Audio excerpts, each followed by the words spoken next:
Bonjour les amis. Après une absence de quelques jours, me voilà revenu pour vous parler d'un phénomène qui est actuellement considéré comme le mal du siècle. Je veux parler des fake news ou les fausses nouvelles, les fausses informations qui sont des nouvelles mensongères destinées à manipuler ou à tromper le public.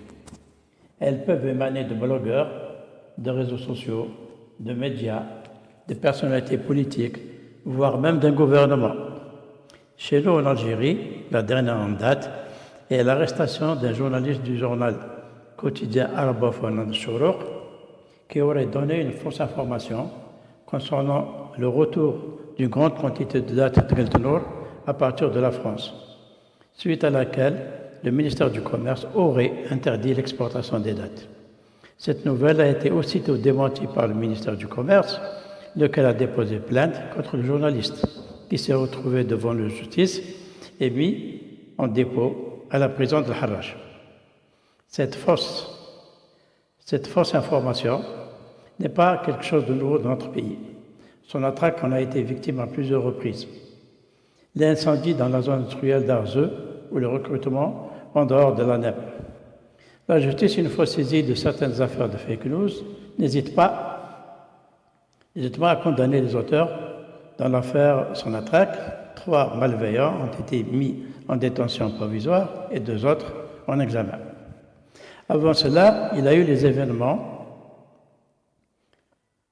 qui se sont déroulés lors du match de la Coupe d'Algérie JSK Mouloudia au stade Hamlaoui de Constantine. On ne peut pas oublier les attaques subies par l'ancienne ministre de l'Éducation, Mme Benabret, sur l'enseignement de Tamazir et sur la Beslama. Ahmed Yahya, alors Premier ministre, en a été victime à plusieurs reprises. Ces fausses nouvelles ont malheureusement été relayées par la presse écrite et les chaînes de télévision privées, avides de sensationnel. Ces fausses informations, relayées par des médias, poussent de la...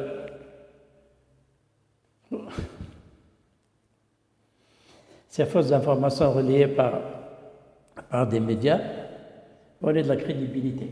Souvent, ces diffuseurs ou les relayeurs manquent de professionnalisme.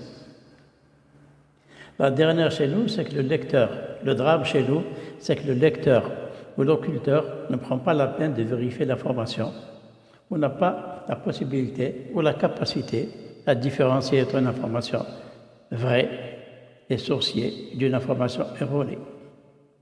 Les auteurs des fausses nouvelles ont compris une chose très importante. L'information est un produit de marketing. De ce fait, elle doit satisfaire les besoins et les désirs du public sur le fond et sur la forme. Généralement, c'est l'essence d'une vraie information qui favorise l'invention puis la propagation de fausses nouvelles. L'intrusion de l'Internet et des réseaux sociaux dans la vie quotidienne du citoyen aurait dû impliquer l'entrance d'une refonte d'une communication officielle de sorte à libérer les vraies informations pour ne pas laisser la place à la manipulation des faits. Je crois pour ma part qu'il y a lieu de s'inquiéter pour notre société, car il y a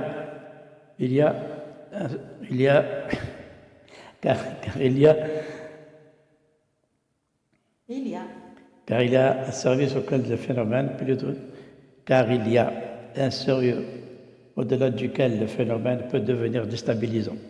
Cela peut comporter des risques sur la cohésion sociale, voire même sur la sécurité nationale, sachant que les fake news ne butent sur aucune frontière, aussi hermétique soit-elle. Je vous remercie. À bientôt.